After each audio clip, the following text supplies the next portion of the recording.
Investors have embraced this earnings season despite talk of hyperinflation and supply chain challenges, sending the major indices to fresh highs. But have we reached a short-term peak in this investor optimism? Lori Calvasina is the head of U.S. equity strategy at RBC Capital Markets and joins us now. Lori, good to see you as always here. I mean, this optimism, at least from my standpoint, is a little surprising here. I've got companies out here today cutting their revenue outlook, still warning about high levels of inflation, supply chain bottlenecks. I mean, how long will this optimism in the broader market continue? Well, thanks for having me. It's always fun to talk to you guys. And look, I think we have to put everything that happens in this reporting season in the context of where investors' heads have been at. So we recently conducted a survey of our analysts. We also conducted a survey of investors. We did both of these at the end of September. And what we saw for both of those was that both the buy side and the sell side think that supply chain pressures are going to start to get better in the middle of next year. Not right now, but the middle of next year. And as we've gone through, and to be honest, I haven't really gone through today's numbers all that much, but as we've gone through everything up until today, we're not really hearing anything that tells us that that's not the right call. We are seeing little bitty glimmers of optimism here and there. Not pounding the table saying things are getting better by any stretch, but a few allusions here and there to things getting better next year and how companies will be well positioned when that happens. And for now, by and large, companies are still able to manage through these pressures. Not everybody, the ones who can execute are getting dinged pretty mightily, but for the most part, the beats are still very strong. And then I would just add one last thing, which is in the color on demand. Yes, there is some revenue softness here and there, but when you look at companies that are saying, they might have had trouble hitting some of those revenue numbers, they're still saying that underlying appetite is fine. So we don't see any problem brewing in the broader economy, just some hiccups related to these supply chain issues. So Lori, that's really interesting because that means that the prevailing story here is that it's managing through the supply chain problems. If you manage that well, you're going to beat expectations, you're going to have solid margins, and you'll be rewarded on the stock. But doesn't that mean that there could be some pressure valve for when these pressures do alleviate? Let's say, for example, the ships can flow through the ports just fine in the second half of next year. If that underlying demand is still there, does that mean that we're going to rocket higher? So, I mean, I guess why would there be a stagflationary kind of narrative happening when there's that possible pressure valve there?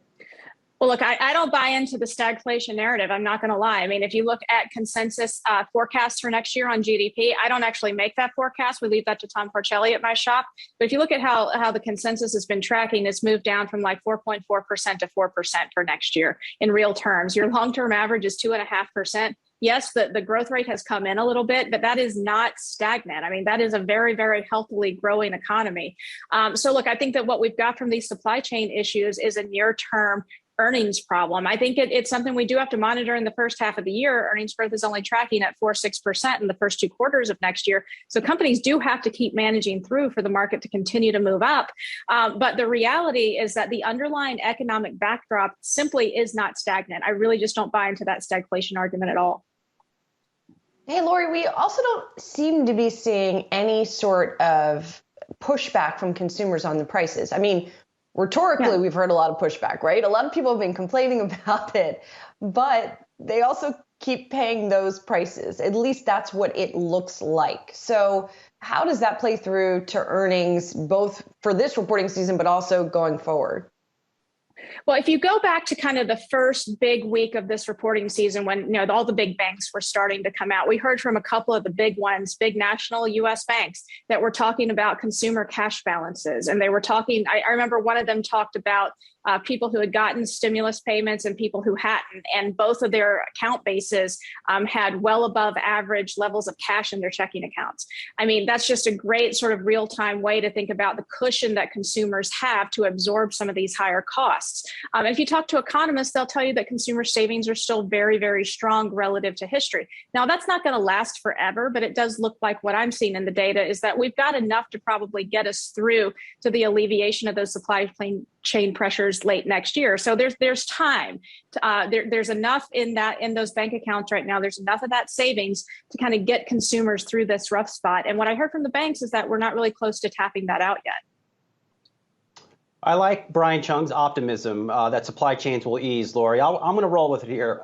What's your upside target for the S&P 500 next year? I know you're at 4,900, but I have a lot of execs telling me Target CEO at our All Markets conference yesterday said supply chain bottlenecks will probably start easing in the back half of next year. If they do, what does that mean for the broader market? So look, I think we're going to have to take this step by step, but I do think investors are already anticipating the alleviation of some of that pressure in the back half of the year.